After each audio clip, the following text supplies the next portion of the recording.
La Academia Nacional de Ciencias, Costa Rica, les da la más cordial bienvenida a la conferencia de hoy. Y agradecemos profundamente al doctor Sergio Mora el haber aceptado impartirlo.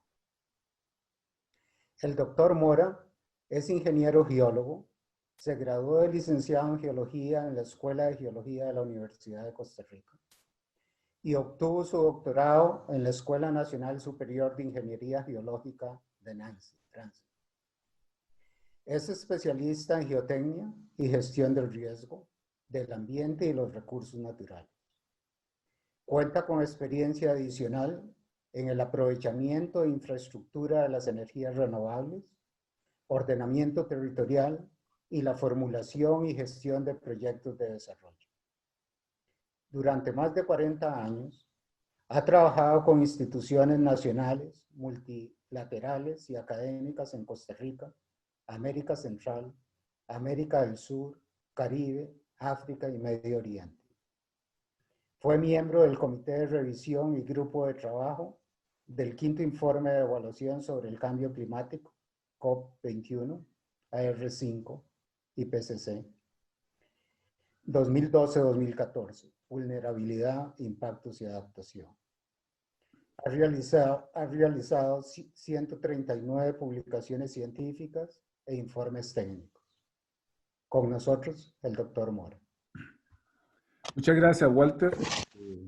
Muy amables y agradezco muchísimo la invitación de Dayana también y del grupo de Ticotal de la Academia Nacional de Ciencias para brindarles esta presentación que reúne algunas de las observaciones mías que yo considero interesante exponer como lecciones que deberían aprenderse cuando pensemos en que esta crisis por la que estamos pasando con la pandemia, que no se ha acabado y está lejos de acabarse por lo que se ve, no solo aquí, sino en el resto del mundo, nos va a enseñar que en realidad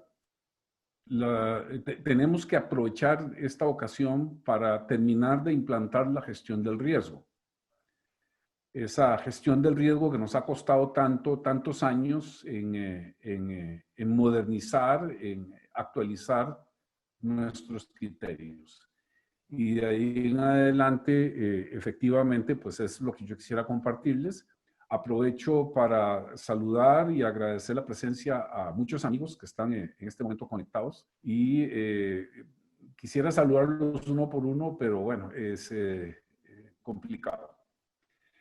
Entonces, yo voy a proceder con la anuencia de ustedes a compartir la pantalla. Vamos a hacer esto. Walter, ¿me puedes confirmar que estás viendo la presentación ya en modo pantalla completa? Perfecto. Ok.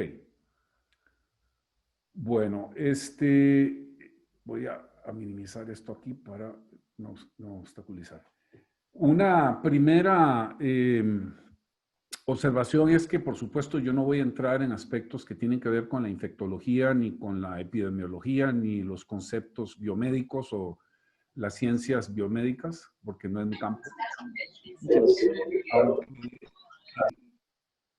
He tenido que pues, aprender algunas cosas, algunos conceptos, y he aprovechado también las conversaciones con mi esposa Rosalba y con mi hijo Felipe sobre algunos aspectos prácticos y algunos detalles científicos. Mi hijo Felipe es especialista en biología molecular y él me ha aclarado muchos conceptos que son trascendentales para poder entender y para poder comprender también que una crisis de este tipo, epidemiológica, también debe ser enfocada desde el punto de vista integral multidisciplinario.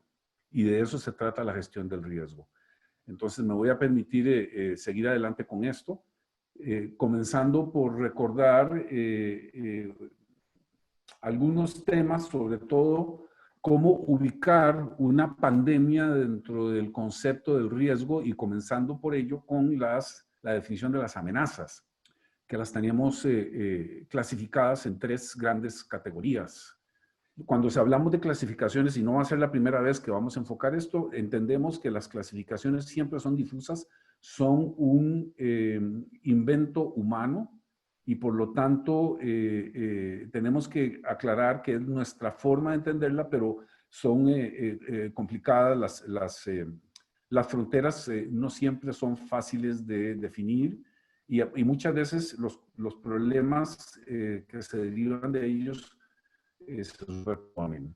Entonces, tenemos las amenazas antropogénicas, las naturales, y una intermedia que llamaríamos socionaturales cuando evidentemente la naturaleza se conjuga con la actividad humana.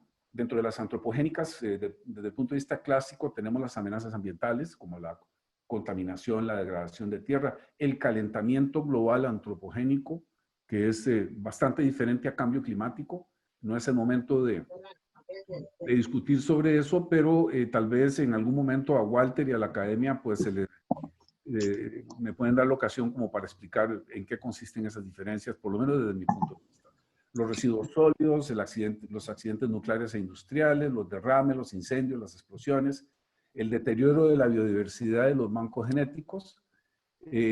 Luego tenemos amenazas que podríamos llamar socioeconómicas, como la pobreza o las migraciones masivas, las amenazas a la salud, en este caso hambrunas, pandemias, epidemias, salud ocupacional y seguridad.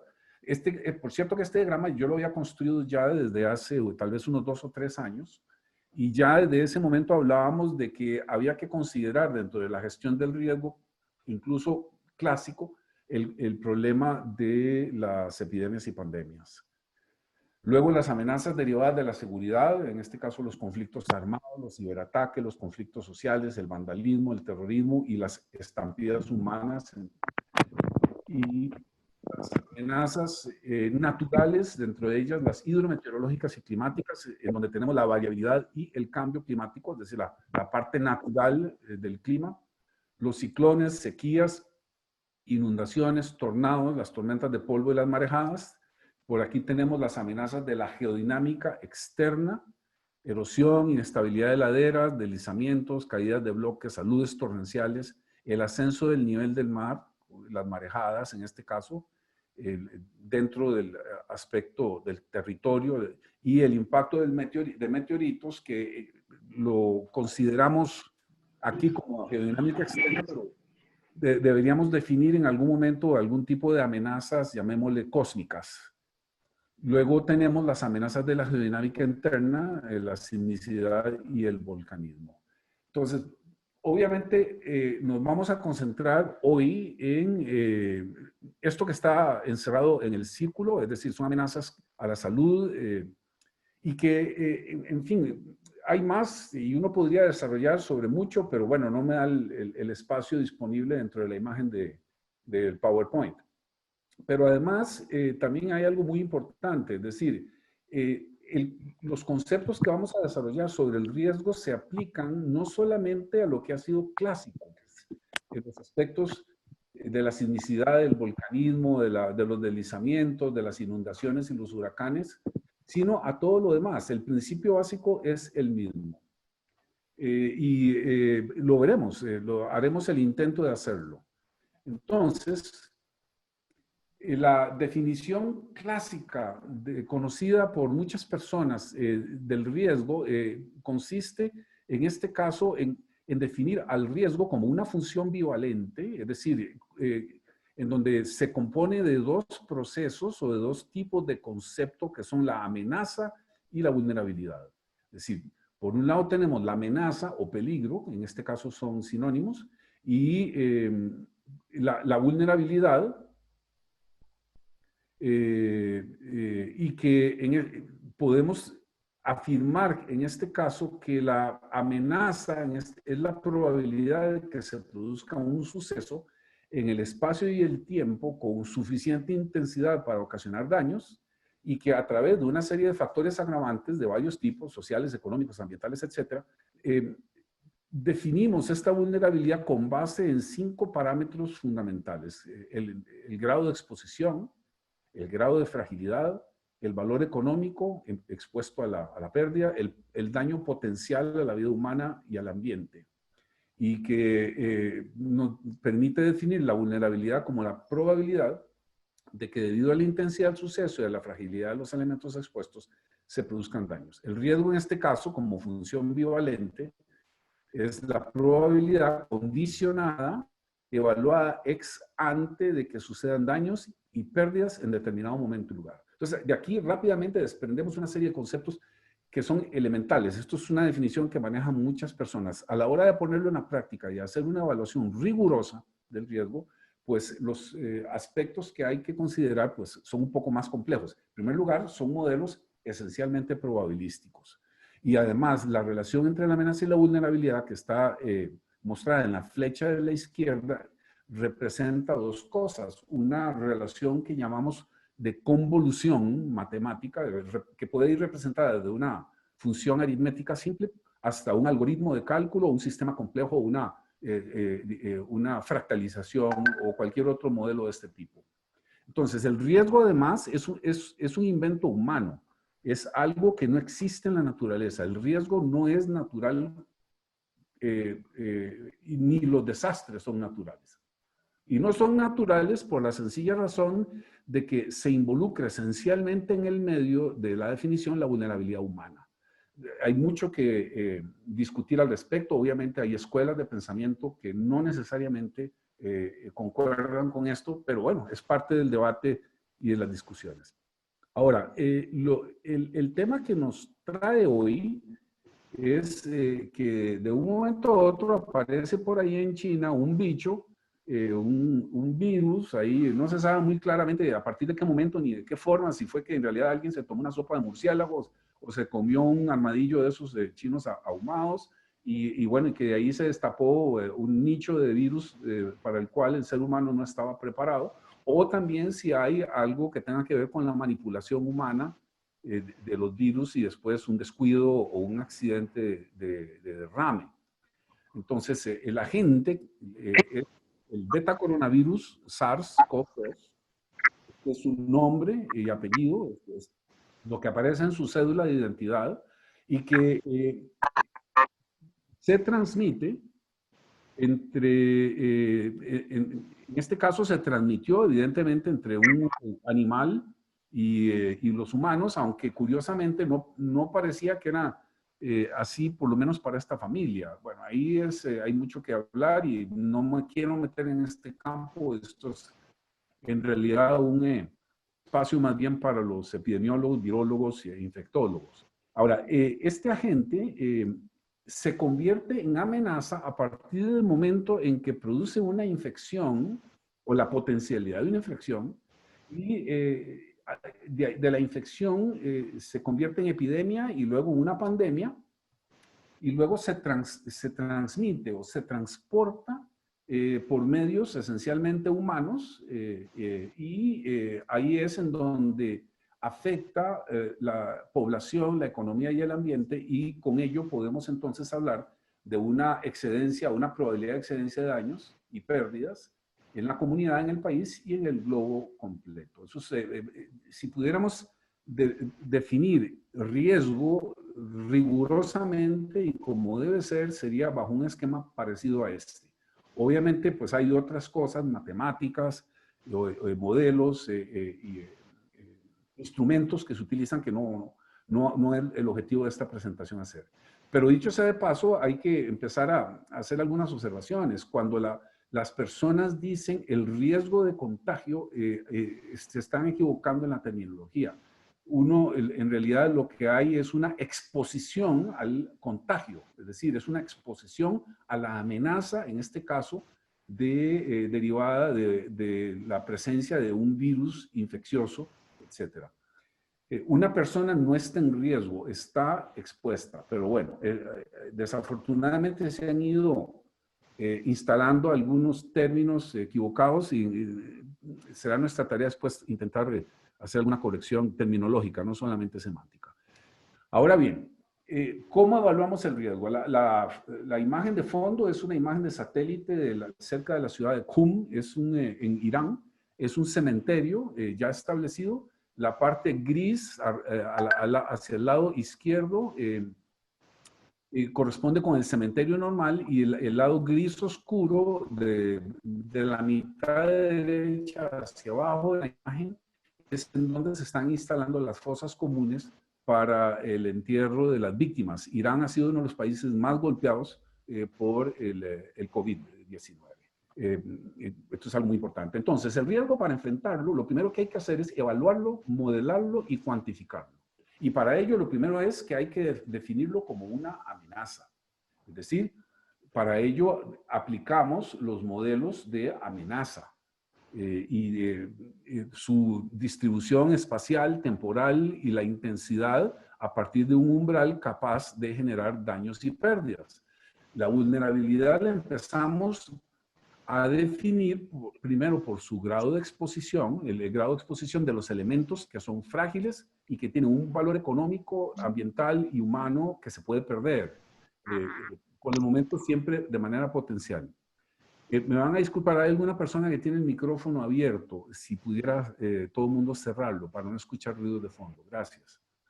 Luego, el riesgo en sí se analiza a través de funciones de daños y de pérdidas. Estamos hablando ya del espacio probabilístico aquí. Estamos hablando de la probabilidad de excedencia de las pérdidas que puedan suceder. Y es hasta este momento, hasta este nivel de conocimiento, que nosotros en realidad podemos avanzar al paso siguiente, que es al de la gestión del riesgo. Es decir, ¿qué es lo que tenemos que hacer para poder enfrentarnos a esos daños potenciales? Es decir, por medio de escenarios, de modelos, de métricas, de proyecciones. Y de aquí en adelante, pues aplicar los 4 pilares fundamentales de la gestión del riesgo a los cuales nos vamos a referir, pues, es decir, el conocimiento, la comunicación, la reducción y mitigación del riesgo, el financiamiento, la gestión de emergencias y desastres y los conceptos modernos de la continuidad operativa y de la institucionalidad que corresponda. Entonces, estos pilares fundamentales son 4. El primero de ellos es la identificación y la comunicación del riesgo. Es decir, es el conjunto de aspectos del conocimiento, la percepción, la medición y la evaluación de sus variables, es decir, de la amenaza y de la vulnerabilidad, la distribución espacial y temporal de su intensidad, de la vulnerabilidad y de la amenaza, los factores agravantes e incertidumbre en las estimaciones, mucha incertidumbre en los cálculos y en el conocimiento, empezando por la incertidumbre epistémica, que es una de las primeras que se podrían analizar.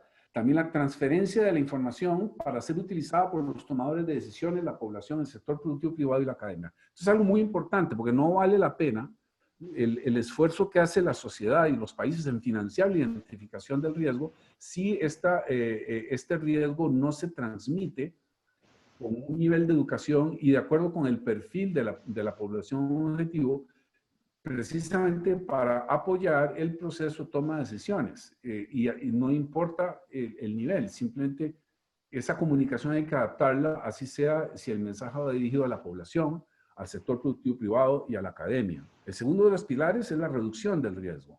Son acciones y medidas que se pueden diferenciar en 3 funciones, en 3 tipos de instrumentos. La prevención, que en general se define para enfrentar directamente el impacto de las amenazas. La mitigación, que se utiliza generalmente para definir las formas de reducir la vulnerabilidad. Y la adaptación, que consiste en una serie de acciones y medidas que se diseñan para poder cubrir los aspectos que la prevención y la mitigación no son capaces de cubrir en su totalidad, que es a lo que vamos a llamar después el riesgo residual. Si con estos factores disminuimos las causas y que intensifican los daños, y esto se hace por medio de medidas estructurales. En el caso, por ejemplo, de un deslizamiento puede ser un muro de contención, o no estructurales, que es decir, son las normas, la legislación, las reglamentaciones, el código sismoresistente, la política de ordenamiento territorial, etc.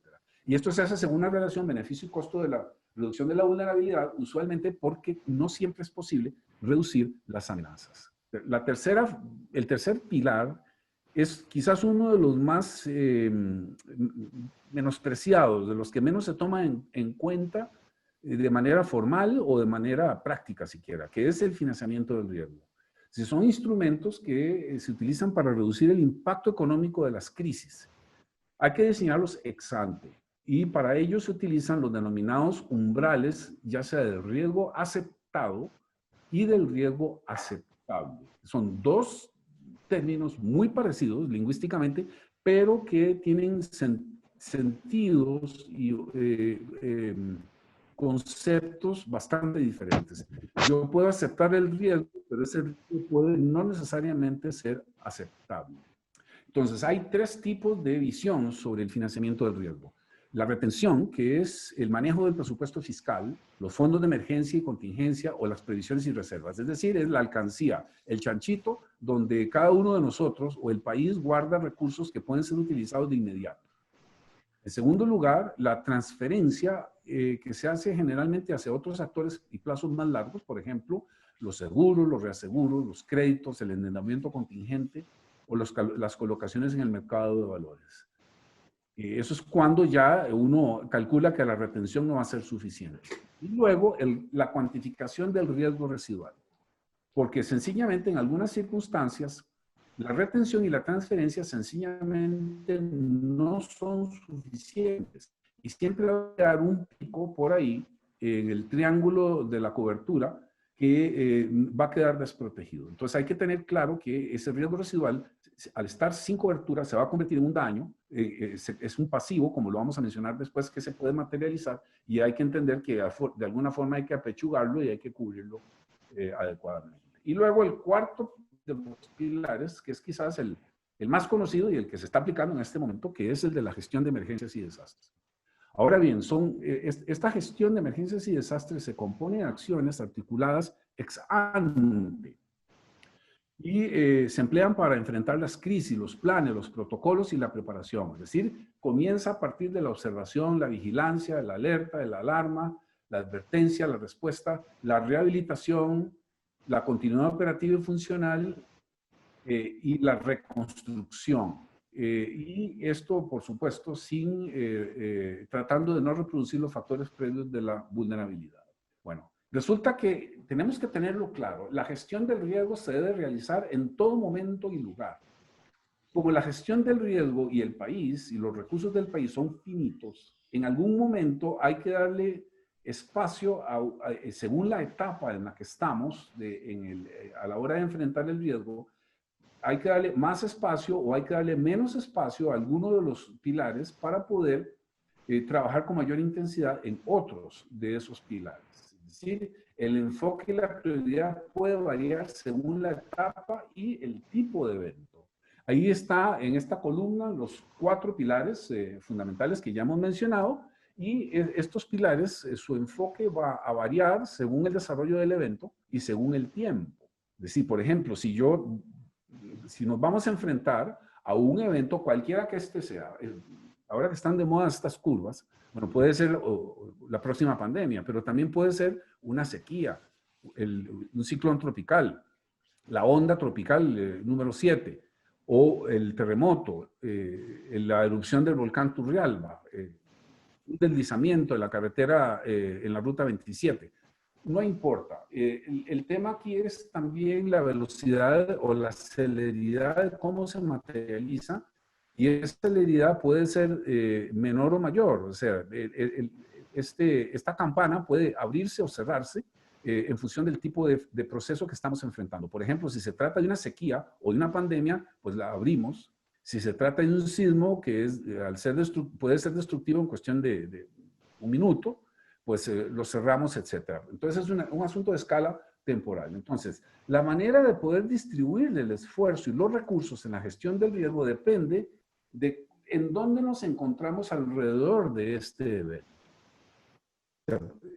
Estamos en el estamos observando el primer indicio de la amenaza o el inicio, el ápice, o cuando esa amenaza decrece, cuando finaliza y lo que viene después, que es precisamente el tema que me trae aquí, es el post, que para mí, en este caso, el post de esta pandemia es el pre del próximo, de la próxima crisis. Ahora bien, vamos por partes, es decir, aquí agarramos El primer componente, el conocimiento y la comunicación del riesgo, pero al mismo tiempo una parte de la reducción del riesgo, que es en este caso la prevención, el ordenamiento territorial y la gestión ambiental, agregado a la investigación, la percepción, el análisis histórico, los modelos probabilísticos, la definición de la amenaza y la vulnerabilidad, pero también los aspectos de la comunicación social, la educación, el proceso de toma de decisiones, tanto en la comunidad como en el gobierno, como en el sector privado. Y la banda amarilla lo que intenta aquí es mostrar que es algo que se debe realizar a lo largo de todo tiempo y en todo lugar, como lo dice el título arriba.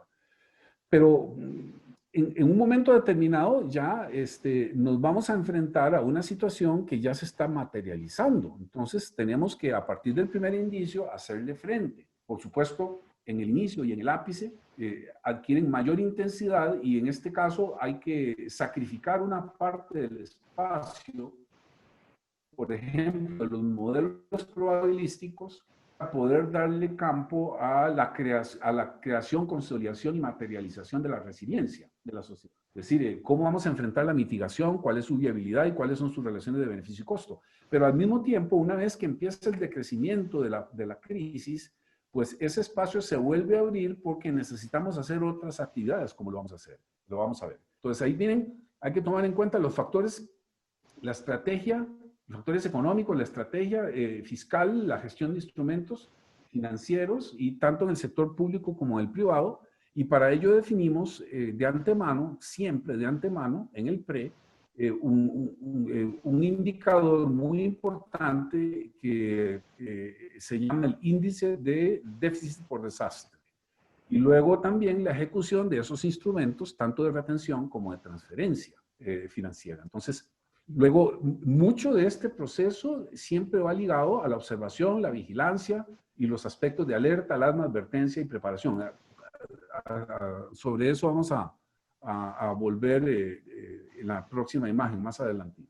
Entonces, fíjense, a partir de cierto momento, se aplican estos instrumentos financieros que van a estar ligados a la forma como evoluciona la crisis, es decir, a la forma como observamos, vigilamos y nos vamos acomodando a la crisis. Por ejemplo, la estrategia financiera tiene que haberse definido ex ante. Es importante haber definido los factores de retención, es decir, cuánta plata tengo en el chancho, y la transferencia también tiene que estar definida. Pero a partir del momento en que aparece el primer indicio, tiene que comenzar a movilizarse, ya es muy tarde para definir la estrategia, hay que movilizar la retención, es decir, la plata disponible, que es la que ocupa todo el espacio, pero a partir de cierto momento en el ápice se acaba el chancho, se acaba la plata ahorrada en la alcancía. Entonces entra en juego la retención, que es la movilización de los fondos que han sido colocados en el mercado de capitales o en los seguros y reaseguros o los cat bond o las figuras de financiamiento de los bancos multilaterales, los cat BDO, los cat bond. Y luego, por supuesto, el trabajo de la observación se mantiene, obviamente adquiere una intensidad importantísima a partir del inicio y va decreciendo sin desaparecer, por supuesto, hacia el post. Luego, en la gestión de emergencias y desastres, obviamente es hay que prepararlo todo, por los protocolos, los procedimientos, la legislación, los conceptos, y evidentemente a partir del primer indicio, al inicio y el ápice, son los protagonistas, pero este protagonismo va decreciendo conforme nos vamos acercando hacia el final, porque hay que darle espacio a los otros componentes de la gestión del riesgo. Y luego hay una parte muy importante, que es la documentación de los daños, la cuantificación de las pérdidas, efectos, impactos, consecuencias secundarias e indirectas. Y en este sentido siempre hay actividad, obviamente mucho más intensa durante el ápice de la crisis, y tenemos que llegar a dejar bien documentada la situación en el post, porque se nos viene el pre. Y ese pre, repito, depende de cómo lo enfrentemos según cómo hayamos trabajado ese post. Entonces, la gestión del riesgo durante la crisis es un asunto muy importante que tiene que hacerse ya en conocimiento de los 4 pilares. No hay tiempo de improvisar. Es algo que tiene que estar preparado. Tenemos que tener la ensalada lista para comérnosla.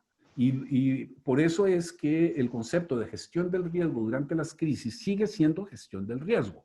No se puede desprender de ella, aunque en algunos lugares, en algunas instituciones, en algunos países, y aquí en parte se le da más énfasis a la parte de respuesta, como lo vamos a ver.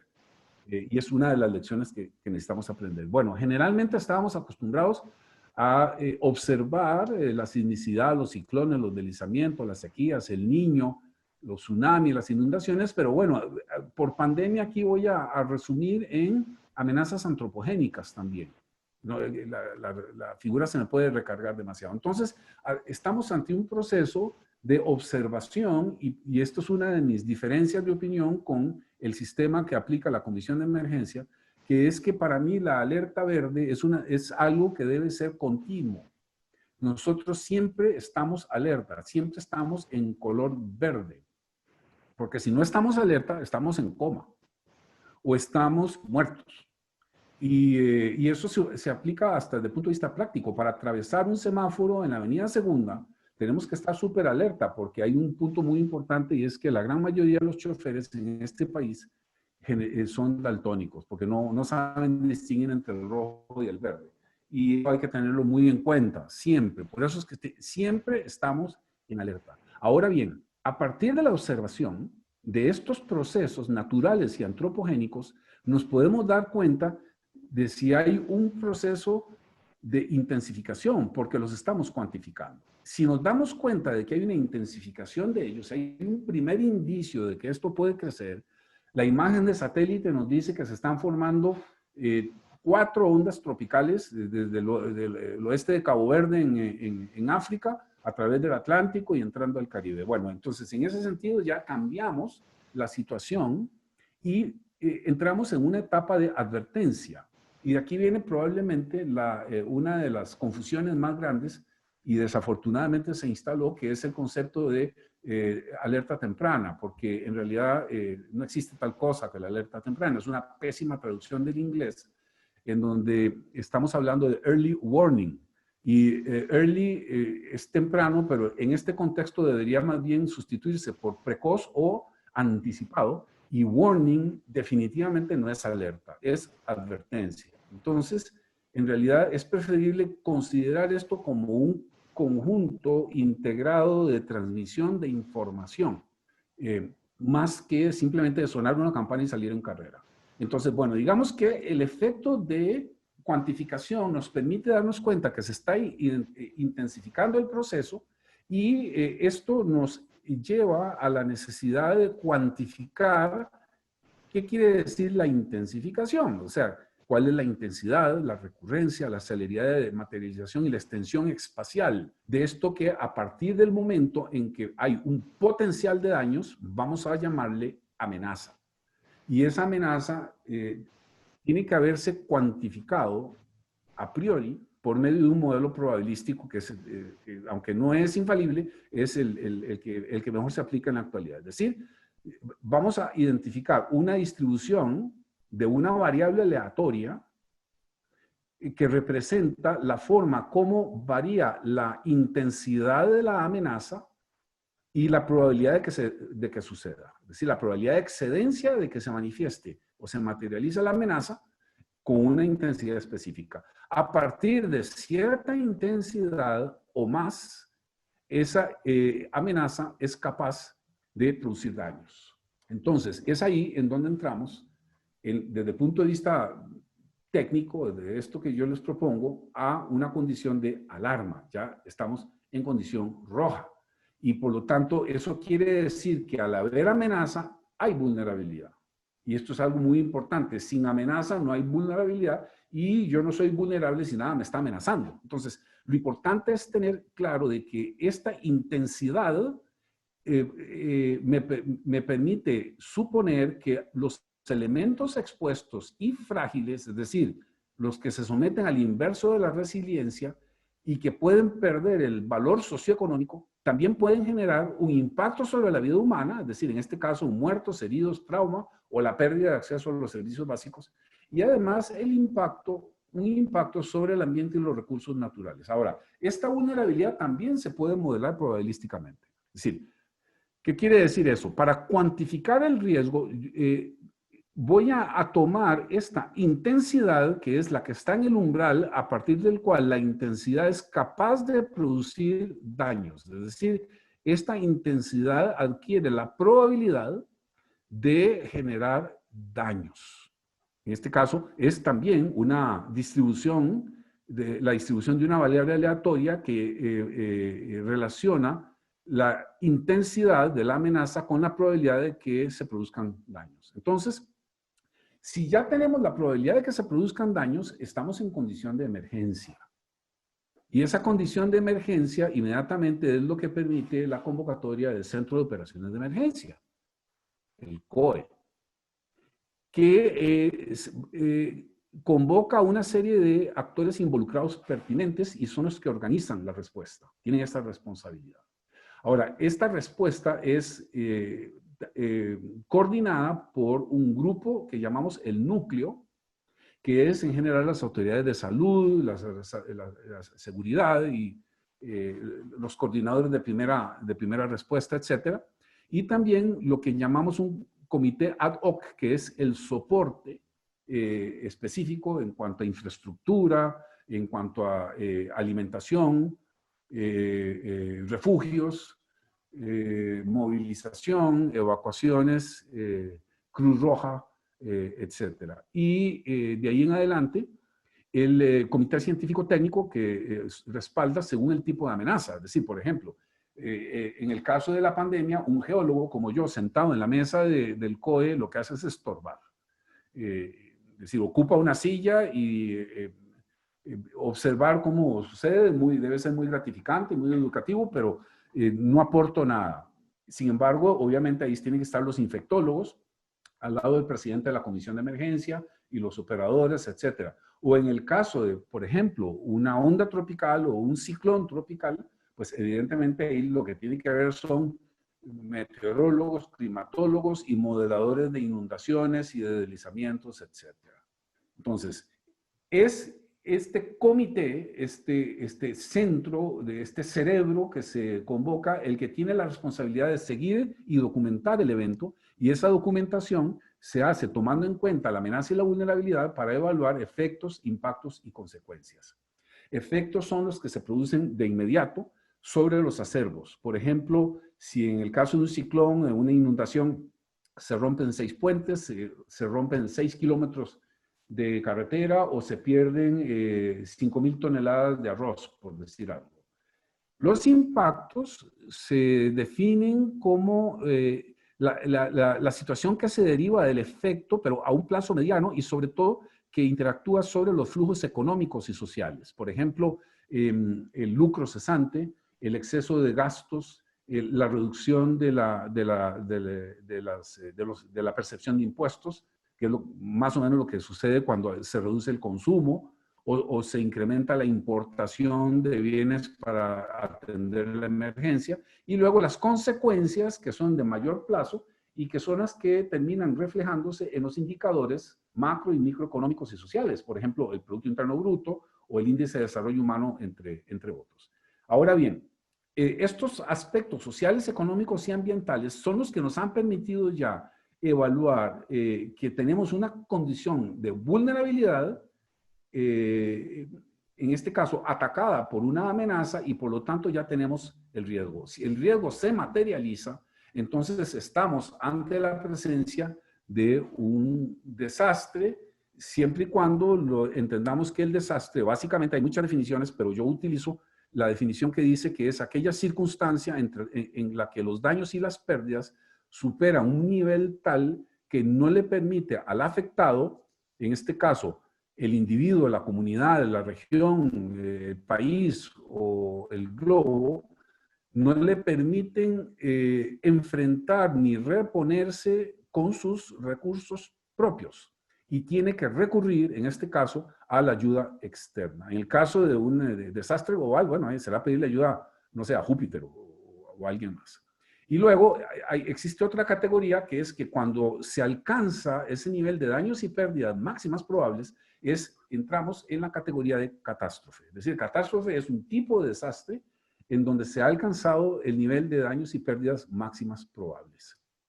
Es con este tipo de información que orientamos la reconstrucción segura. Ahora fíjense, para resumir, es un diagrama muy cargado, muy complejo, pero que es así a propósito, porque se debe entender que la gestión de la crisis no es posible realizarla de manera eficiente y efectiva si no hemos hecho gestión del riesgo de una forma integrada antes de que se presente la crisis.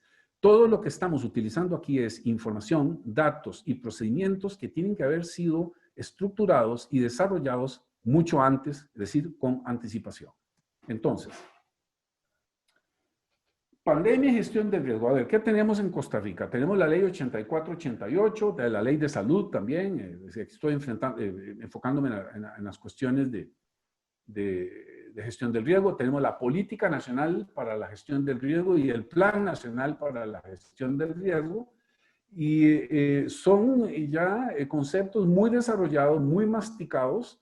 La política y el plan están en un nivel realmente ejemplar con respecto a América Latina. El tema es que hasta el momento la gestión del riesgo se ha enfocado casi siempre y prioritariamente en la respuesta ante las amenazas naturales y en la gestión de emergencias. En cuanto a las amenazas antropogénicas, están mencionadas, pero tangencialmente. Ahora, la pandemia COVID-19 llegó a Costa Rica en medio de una crisis fiscal, económica, estamos en un proceso de recesión, y además de eso una situación social con un incremento del desempleo y ya todo lo que los ticos sabemos al respecto. Este no es el objetivo de la presentación, discutir sobre eso. Pero agarró a Costa Rica más o menos, como dicen los beisbolistas, entre segunda y primera. Sin embargo, y con todo lo anterior, fue considerada como una situación peligrosa, entre comillas, sorpresiva. Y no obstante también, la gestión hasta ahora ha sido exitosa y eso pues lo vemos nosotros y además ha sido reconocido internacionalmente. Lo debemos a que hay una fortaleza institucional del sistema de salud. El presidente de la República cedió la conducción de la crisis al ministro de Salud y al presidente de la Caja del Seguro Social, es decir, médico, un bioquímico con experiencia profesional y académica en biociencias, y también a la Comisión Nacional de Emergencia, que se encarga de la respuesta y que es una institución vigorosa y organizada. Pero en realidad tenemos que admitirlo, la preparación anticipada no fue lo que hubiéramos esperado. Es decir, la gestión ha sido esencialmente reactiva, ha sido improvisada en algunos de sus procedimientos, protocolos. El financiamiento del riesgo en realidad ha sido pues, complejo, oscuro, no ha sido bien definido. Y además de eso, pues los conceptos de continuidad operativa, financiamiento y desempleo, pues no han sido muy claros tampoco en su enfoque. Costa Rica tiene una capacidad de retención financiera, pero que es limitada y en realidad no está organizada explícitamente para enfrentar casos de esta magnitud, más allá del fondo de emergencias definido en este caso, por ejemplo, en la ley 84-88 y algunos otros conceptos adicionales derivados, por ejemplo, del superávit de las instituciones o de las donaciones nacionales e internacionales. Los instrumentos de transferencia financiera insuficientes y los que hay, que no son muchos, no tienen un buen prediseño específico para esto. Si no estamos nosotros disponiendo de una, digamos, de una cesta de instrumentos tipo CAT-DDO o CAT-Bond o de instrumentos prearreglados de financiamiento contingente o de colocaciones en el mercado de valores, etc. Entonces ha habido que presionar sobre los impuestos y otras cosas más. También ha habido presión de los sectores económicamente poderosos. Hay que terminar el aislamiento lo más pronto posible. También tenemos la situación en la frontera norte, la situación del turismo y del sector turismo que exige ya la apertura de ciertas cosas y también del turismo nacional. Además, las autoridades no se han decidido ya a aplicar la integralidad de la gestión del riesgo. Eso es un problema y esto hace que los augurios para el post no sean buenos. En realidad, el enfoque fundamental ha sido esencialmente en la respuesta y la reacción. Repito, muy bien hecha, muy exitosa, pero yo creo que tenemos que pensar a sintonizar lo que sigue más adelante. Es decir, y además en este momento estamos ante una segunda oleada. Perdimos el ápice, el primer ápice de la crisis, por todo lo que he mencionado anteriormente. Y la gestión de la crisis sigue centrada en la respuesta. No se ha incluido la gestión del riesgo para preparar el post. También el proceso de documentación y aprovechamiento de las lecciones aprendidas es difuso y por lo menos ha sido poco participativo. No hay claridad en la política económica ni en la proyección de la capacidad o insuficiencia fiscal para lo que sigue.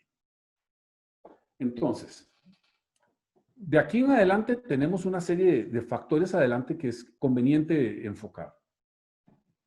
La evaluación del riesgo debe hacerse siempre, como lo dijimos anteriormente. Durante el manejo de la pandemia debe manejarse en tiempo real, además de la evolución del contagio, de las pérdidas de vida, etc. Hay que cuantificar el efecto y el impacto económico, social y ambiental. Probablemente eso se está haciendo, pero yo lo desconozco en este momento. No se ha publicado nada al respecto. ¿Cuál es el efecto y el impacto real neto del distanciamiento, de las fases de escalamiento y desescalamiento de las cuarentenas? Si se implanta la cuarentena, ¿de qué manera incide eso en las curvas de contagio? Y si se desescala, ¿de qué manera también incide en la infección? Entonces, esas son acciones que llamaría cuasi anticipadas. Entonces hay que definirlas ex ante, pero hay que irlas modificando. Son modelos que tienen que ser muy dinámicos y si el objeto es reducir el riesgo simultáneamente según se evolucionan en las circunstancias fiscales, económicas, sociales y, por ejemplo, por supuesto, la salud.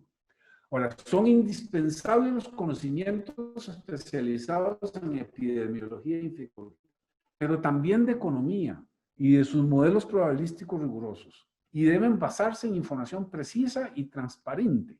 Los datos tienen que tener una resolución espacial adecuada. Eso es algo que en realidad todavía no vemos. Vemos unos mapas con una resolución cantonal, pero hay que llegar más al fondo. Y no solo a los distritos, hay que entrar en unidades espaciales mucho más finas. Debe haber un flujo continuo de información con el objeto de depender cada vez menos y de evitarlo si es el caso del ensayo y del error, de la improvisación basada en apreciaciones, intuición y supuestos, que es en lo que en su mayoría sucede ahora, aparte del conocimiento de los epidemiólogos, por supuesto que han demostrado capacidad total al respecto. Hay que recordar que el post de esta crisis será el pre de la próxima. Volcanismo, sismicidad. El volcán Irazú, sabemos que ya le toca. Bueno, ¿y qué pasa si llega ahora? Ciclones tropicales, inundaciones, sequías, o sea, ondas tropicales, valga decir, ¿no? Y luego deslizamientos, no solamente grandes en algún lado como Puriscal, por ejemplo, que se reactive, sino también en la ruta 27, en la ruta 32. Un ciberataque o un acto de terrorismo en este momento. Y además de eso, el tema de la migración masiva que la estamos viendo, que está sucediendo en parte en este momento. Y por supuesto que está costando controlarla por un montón de factores sociales, económicos, que no solamente dependen de la situación de Costa Rica, sino también esencialmente de Nicaragua. Entonces, ¿en qué situación socioeconómica y fiscal queda Costa Rica luego de la pandemia? Es decir, la prioridad aquí es analizar las consecuencias sociales, ambientales y económicas y de gobernabilidad post-pandemia. Eso tiene que haber empezado desde antes. No debe replicarse los elementos y situaciones que repitan las causas y consecuencias de la crisis. ¿Cómo queda el riesgo en el país? ¿Aumentó? Por supuesto que aumentó. Por lo tanto, hay que evaluar la capacidad ante el próximo episodio destructivo, ya así sea natural o antropogénico. La vulnerabilidad aumentó. ¿Cuánto? ¿Cómo? ¿Dónde? Analizar el cambio temporal de la relación de la vulnerabilidad con la resiliencia fiscal y social también. ¿Cuáles son las causas, los daños, las pérdidas, los efectos, impactos y consecuencias de un escenario nuevo? No importa el tipo de amenaza, puede ser cualquiera. ¿Serán diferentes sin haber sucedido la pandemia en su situación social, macro y microeconómica? Evidentemente ya es tarde para darse cuenta de ese escenario. Es urgente entonces cuantificar desde ya el riesgo. Hay que anticipar acciones, definir líneas de base, indicadores, métricas, parámetros, herramientas analíticas, modelos y escenarios probabilísticos y de una vez pensar en las medidas correctivas. Esas herramientas existen y ya se han aplicado en el pasado. Compañeros de la Comisión de Emergencia que están escuchando esta presentación recordarán los estudios hechos sobre el índice de déficit por desastre, por ejemplo, que compara el impacto de eventos potenciales futuros con la resiliencia económica y la capacidad de acceso a los recursos requeridos para enfrentarlos. Entonces, este índice, por ejemplo, establece el llamado pasivo contingente, no explícito, y que está asociado al riesgo soberano. Es decir, cuando ya se acaban los recursos naturales, ¿a qué hay que recurrir? Al endeudamiento externo o a la emisión inorgánica. Y el pasivo materializable también en el caso de desastres. Esto permite estudiar lo que llamaríamos el índice de déficit por desastre exacerbado, es decir, que toma en cuenta la resiliencia macroeconómica modificada, es decir, debilitada por el impacto multifacético que ha tenido el COVID-19. Y esto se hace por medio de una estimación holística, es de la probabilidad de exposición extendida mientras sigan vigentes la emergencia y sus implicaciones. Y según el contexto social, económico y gobernabilidad, identificar las medidas para la gestión del riesgo exacerbado por el incremento de la vulnerabilidad y la reducción de la resiliencia. Entonces, veamos en un modelo qué es lo que significa o cuáles son las ventajas de lo que significa haber hecho gestión del riesgo, el desarrollo de la resiliencia y haber organizado la recuperación, es decir, en este caso por medio de un concepto como la continuidad operativa, por decir algo. Esto es un diagrama modificado de un original de Álvaro Montero. Entonces, en este caso tenemos el funcionamiento del tejido socioeconómico con respecto al tiempo.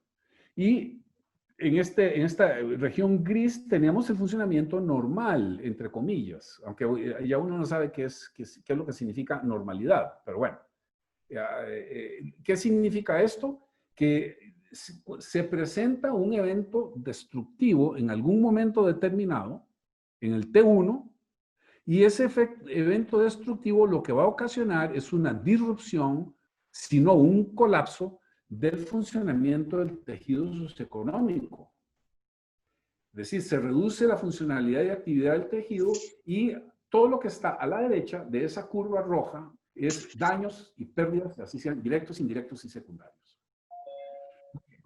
Ahora, ¿aló? Hay un micrófono abierto por ahí, por favor, cerrarlo. Entonces, luego viene la aplicación de la inversión previa en la gestión del riesgo y la resiliencia.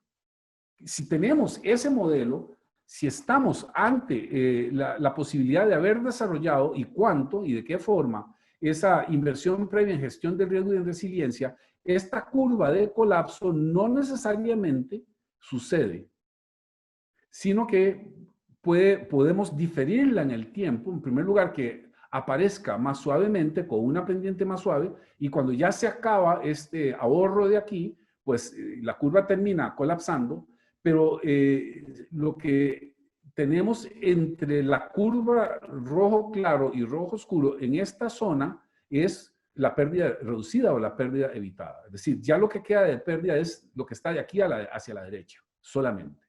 Pero todavía hay un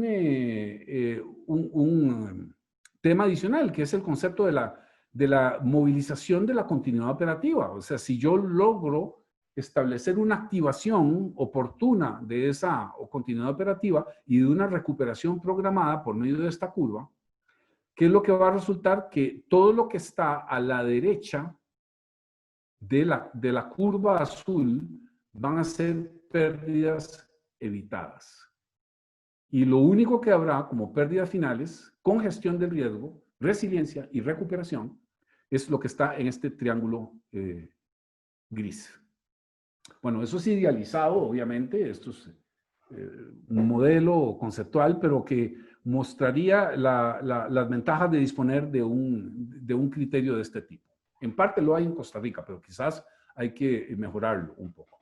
Entonces, otro de los aspectos que nos hemos visto, a los que nos hemos visto expuesto es al tema de la comunicación social, es decir, la avalancha de información, de datos que proviene de todos lados. Y nosotros que estamos en el centro como población, pero también los tomadores de decisiones políticas y gerenciales, somos víctimas de eso y víctimas de una serie de problemas como por ejemplo el conformismo, la pasividad o el escepticismo, el populismo y el autoritarismo, el pesimismo apocalíptico, la religión, la magia, las panaceas y sus extremos, el triunfalismo precoz y a veces feroz, la especulación sin fundamento científico, el mercantilismo del Big Pharma, es decir, lo estamos viendo con la carrera espeluznante que hay para encontrar vacunas y terapias y medicamentos, etcétera. La defensa a ultranza de la economía, no importa cuántos mueran. Las redes sociales con sus pros y contras, muchas veces con más contras que pros. El mercantilismo de la prensa y de algunos formadores de opinión, entre comillas, los cuales hasta se podrían ofrecer nombres y apellidos. La indisciplina y la responsabilidad social, llámese fiesta en Alajuelita y cosas de esas, y etcétera, y muchas otras cosas más. Y los fake news, el sesgo y muchas veces la confirmación, el sesgo de la confirmación y los mitos. Es decir, alguien se tomó una pastilla ipecacuana y resultó que se curó del coronavirus. Bueno, en fin. Ante todo eso, precisamente parte de la gestión del riesgo ha debido incorporar un efecto placenta hacia la población, los tomadores de decisiones políticas y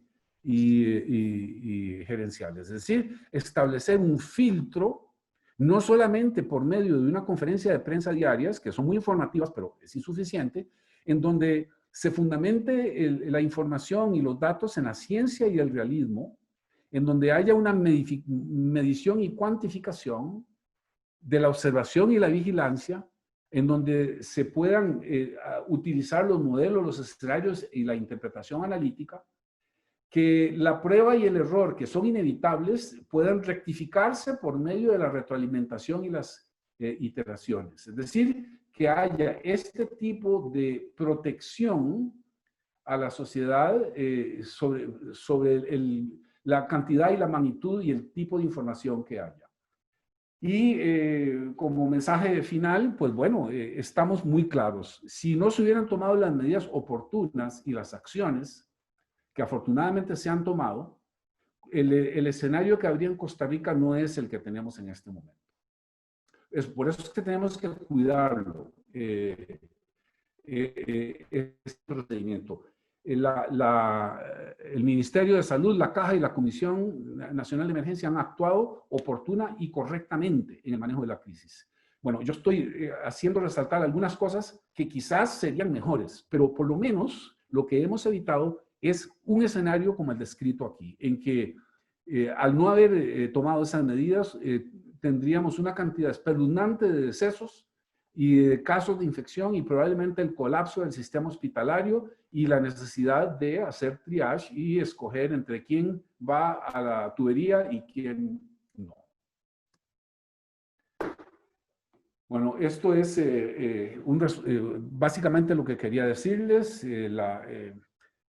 Nos esperábamos a una cosa diferente de la que ha sucedido. A veces creíamos que esta situación no era lo que es una sorpresa. Hace 4 meses, 5 meses, no teníamos la más pálida idea de que esto podía suceder, y lo peor del caso es que hay gente que todavía no cree que puede suceder lo peor. Y eso es algo que en algún momento pues vamos a tener que mejorar.